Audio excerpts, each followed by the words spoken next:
আচ্ছা, আজকে যেটা আমরা করব, হ্যাঁ, আজকে যেটা আমরা বেসিক্যালি করব সেটা হচ্ছে স্ট্রাকচার অ্যান্ড ফাংশন। সো বলছে C allow programmer to pass a single or entire structure information to or from a function. A structure information can be passed as a function argument. The structure variable may be passed as the value or reference. The function will return the value using the return statement.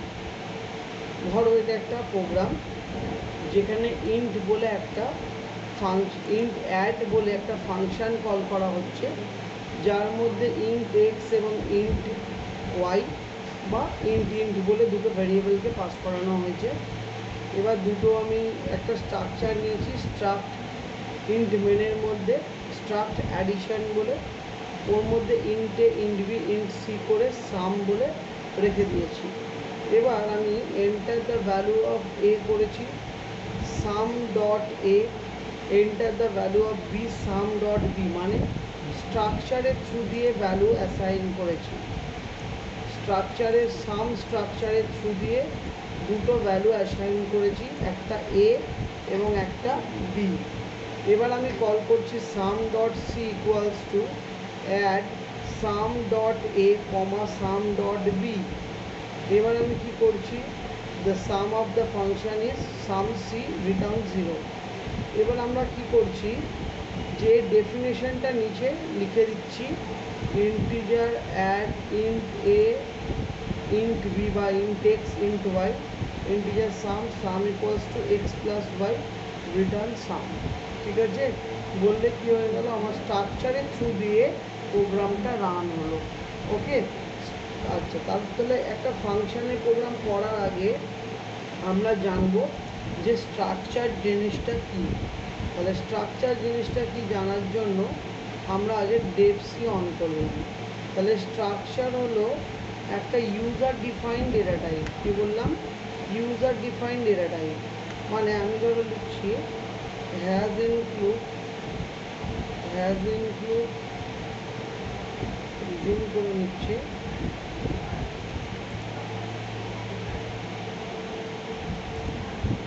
Has include stdio.h। আচ্ছা, এবার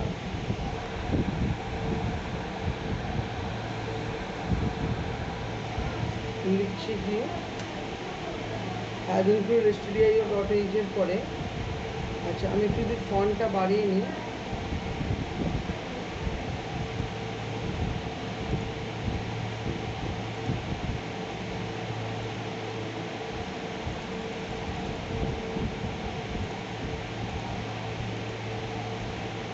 has include stdio.h, তারপর আমি লিখছি,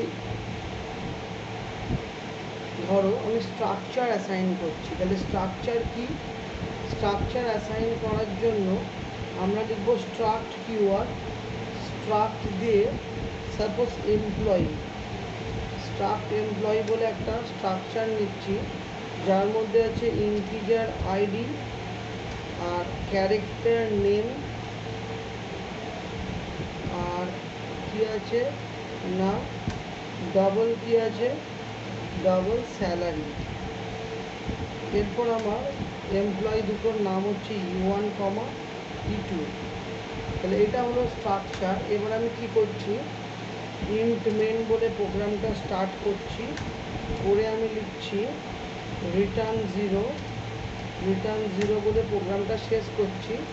int মেনের মধ্যে লিখছি কি না তোমার printf enter name enter ID of 2 employees, দুটো এমপ্লয়িজের আইডি দাও। আমি স্ক্যানএফ করছি, %d ampersand u1.id comma ampersand e2.id করে দুটো আইডি নিলাম। সিমিলার ওয়েতে আমি যদি তাদের নাম নিতে চাই, তাহলে just enter name of two employee, তাহলে এখানটা কী করবো, %s u1 ডট নেম আর e2 dot name, right. Similar ওয়েতে যদি আমি আবার ভ্যালু নিই, enter salary of two employee, তাহলে u1 ডট কী হবে বলো, স্যালারি, আর e2 ডট স্যালারি, আর এখানে এলএফ হবে, কেন কি ডবলের জন্য আমরা কিনি এলএফ ইউজ করি। এবার আমি কি করব, প্রিন্ট ডিটেলস, প্রিন্টের ডিটেলস আর অ্যাজ ফলোস। তাহলে কীরকমভাবে ডিটেলসগুলো প্রিন্ট করবো, প্রিন্টের এমপ্লয়ি 1 নেম %s কমা u1 ডট নেম, তাহলে এরপর employee 1 ID %d u1 dot ID, এরপর এমপ্লয়ি 1 ব্যাস।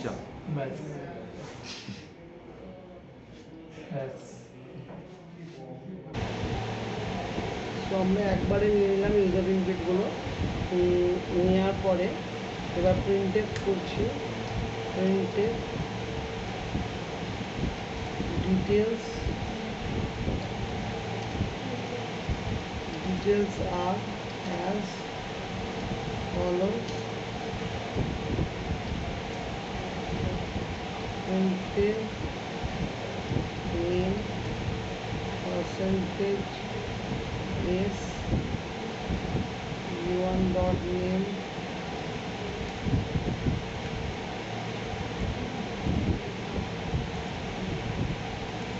id %d u1 dot id আর percentage হলো u1 dot salary হয়ে গেল। এবার এটাকে আমরা রান করাবো, কোড নট কম্পাইল,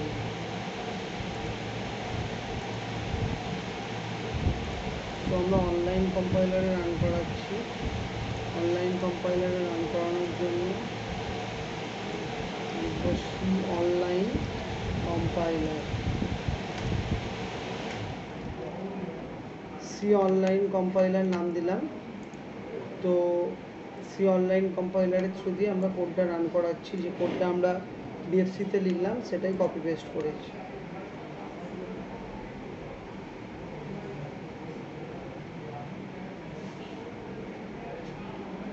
দেখো এটা রানিং হচ্ছে,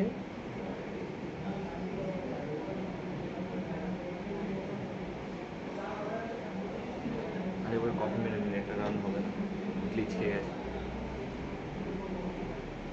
ওই দিনও এই সেম প্রবলেম হচ্ছিল অনলাইন কম্পাইলার রান করার, এটা কেটে দিন।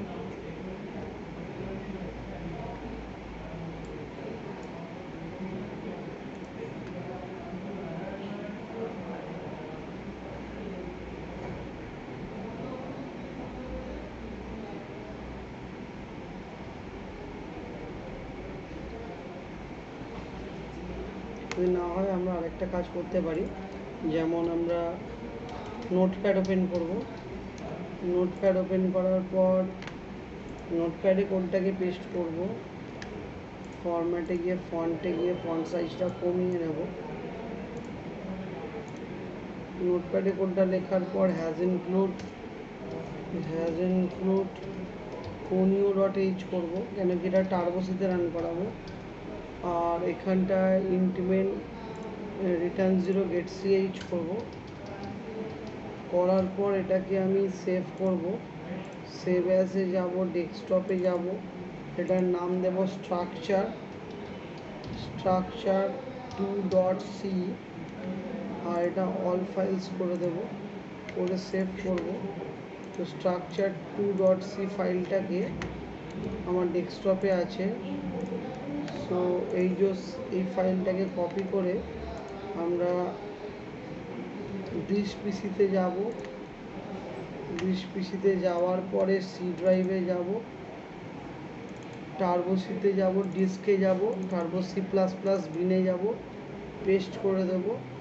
এবার টার্বো সি দিয়ে জাস্ট ওপেন করব, টার্বো সি খুলব। টার্বো সিতে কোডটা করলাম না, নোটপ্যাডে কোডটা করলাম, করে টার্বো সি কম্পাইলারে কপি করে আমি ওপেন করতে চাইছি পেজটার এক্সটেনশান .c আর এটার নাম ছিল স্ট্রাকচার 2। সো আমি এখানে দেখবো এখানে কোথাও থাকবে স্ট্রাকচার 2, এই যে স্ট্রাকচার, এটাই, হ্যাঁ ঠিক আছে, এই প্রোগ্রামটাই আমরা করেছিলাম। কন্ট্রোল F9 দিয়ে রান করাবো, কোনো এরর নেই। এন্টার এমপ্লয়ি ডিটেলস, সেখানে আমি লিখছি ফার্স্টে আমার কি ছিল, আইডি ছিল, ID 1, নেম রাম। আচ্ছা, ফার্স্টে আইডি ছিল, তারপর নেম ছিল, আর তারপর স্যালারি ছিল। So ID 1, name Ram. এখানে ক্লিয়ার স্ক্রিন দেওয়া হয়নি, সো আমি CLR/SCR এখানে অ্যাড করছি। আচ্ছা, CLR/SCR অ্যাড করছি। আচ্ছা, এখানটাতে যদি আমি এন্টার এমপ্লয়ি ডিটেলস করে এইভাবে আমি দুটো নিচ্ছি, কি একটা আইডি আর একটা স্যালারি, নেমটা আলাদা দিচ্ছি। এখানে কি দিচ্ছি, আইডি অ্যান্ড স্যালারি। আর এখানটাতে জাস্ট এই জায়গাটা আবার কপি করছি, কপি করার পর এটাকে পেস্ট করছি, যেখানে নিচ্ছি এমপ্লয়ি ডিটেলস নেম। কারণটা বলে দিচ্ছি কেন, আমরা নতুন মেথডে তোমাদের নেম নেওয়া দেখাবো। গেটস মেথডে গেটস দিয়ে নেম লিখে দেব, গেটস দিয়েও নাম নেওয়া যায়, নাম ইনপুট করা যায়। সো আমি এবার দেখি কি দাঁড়াচ্ছে। এরর আছে, আনডিফাইন্ড সিম্বল নেম, কেন আনডিফাইন্ড সিম্বল কেন, CLR/SCR ভ্যাকেন্সি 0, ইন্ডিপেন্ডেন্ট পর গেট CH ঠিকই তো দিয়েছে, আনডিফাইন্ড সিম্বল কোথা থেকে পেলো, ও U1 dot name, sorry U1 dot name. Enter employee details, ID and salary, ID 1, টার্বোসিতে গেট CH এর পর রিটার্ন 0 হয় না, ওটা আগে পরে হয়ে গেছিলো, ওই জন্য প্রবলেম আসছিল। ওই প্রবলেমটা বোঝা সবার আগে দরকার। এমপ্লয়ি ID 1,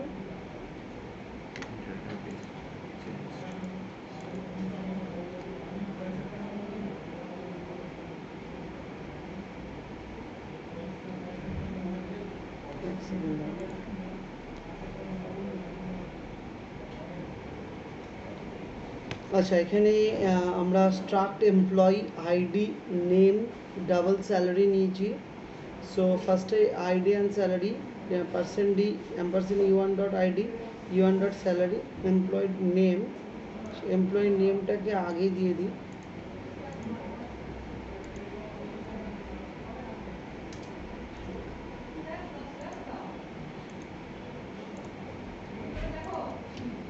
আমি এখানে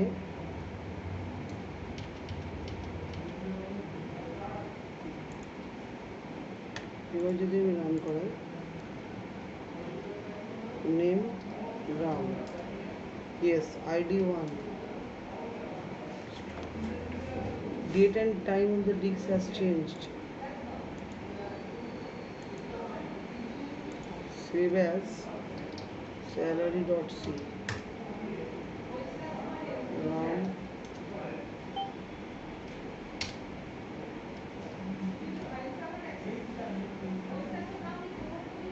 ram, what happened? দুটো একসাথে নিচ্ছে না। এন্টার এমপ্লয়ি আইডি আলাদা করে দিচ্ছি, আর এখানটা %d করে দিচ্ছি, e1.id করে দিচ্ছি, আর স্যালারি করে দিচ্ছি আলাদা করে। আবার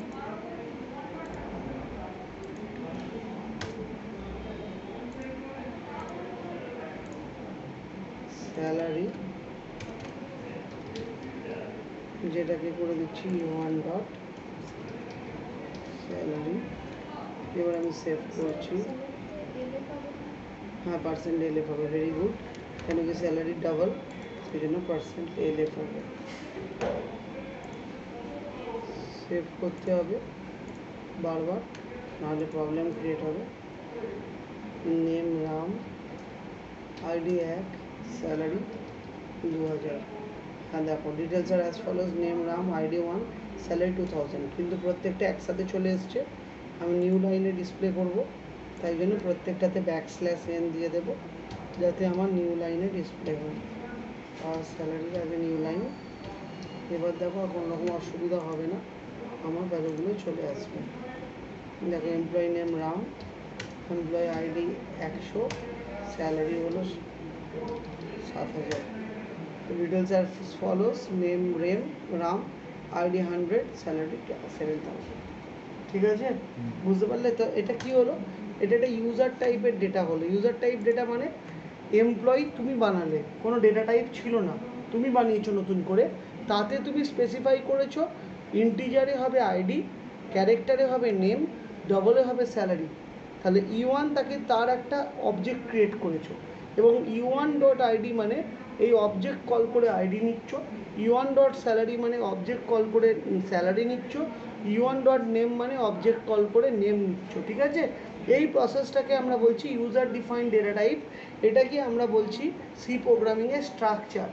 এবং আমরা আজকে যে কোডটা করব স্ট্রাকচারের, বেসিক্যালি সেটা নর্মাল স্ট্রাকচার নয়, সেটা আগের দিন যে করিয়েছিলাম ফাংশন ইউজ করে স্ট্রাকচার করব। যেটা আমরা এই কোডটা যেটা আমরা লিখেছিলাম অলরেডি, সেই কোডটা আমরা করব। সেটা বোঝানোর জন্য আমি স্ট্রাকচারটা বোঝালাম। এবার দেখো এইখানে কি আছে, এইরকমই ইন্ট অ্যাডের মধ্যে দিয়ে একটা স্ট্রাকচার পাস করানো হয়েছে। স্ট্রাকচারটা কি? Addition structure. ঠিক আছে, এই অ্যাডিশন স্ট্রাকচারের মধ্যে AB ভ্যালু সাম বলে অ্যাডিশন স্ট্রাকচারে অবজেক্ট কল করা হয়েছে।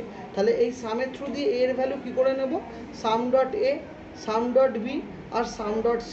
তাই জন্যই sum.a, sum.b, sum.c করা হয়েছে। এই জিনিসগুলো যাতে না বুঝতে অসুবিধা হয়, তাই জন্য আমি প্রথমে স্ট্রাকচারের প্রোগ্রামটা করিয়ে নিলাম। তারপর এবার আমরা এই প্রোগ্রামটা ইজিলি দেখো রান করাতে পারবো, আমাদের কোনো অসুবিধা হবে না। আমি এটাকে আর লিখছি না, লিখতে সময় যাবে। আমি ডিরেক্টলি রান করানোর জন্য যেরকম প্রসেস দেখালাম, সোজা নোটপ্যাডে চলে যাচ্ছি, গিয়ে আমি এটাকে কপি পেস্ট করছি।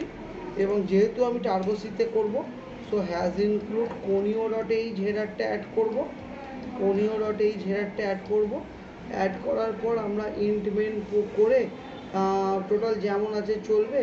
এবার যেখান থেকে আমার ক্লিয়ার স্ক্রিন দিতে হবে, তাহলে আমি স্ট্রাকচার ডিক্লারেশন যেখানে করেছি সেখানে CLR SCR করব, CLR SCR করে ক্লিয়ার স্ক্রিন দিয়ে দেবো, CLR SCR ক্লিয়ার স্ক্রিন করে নেব।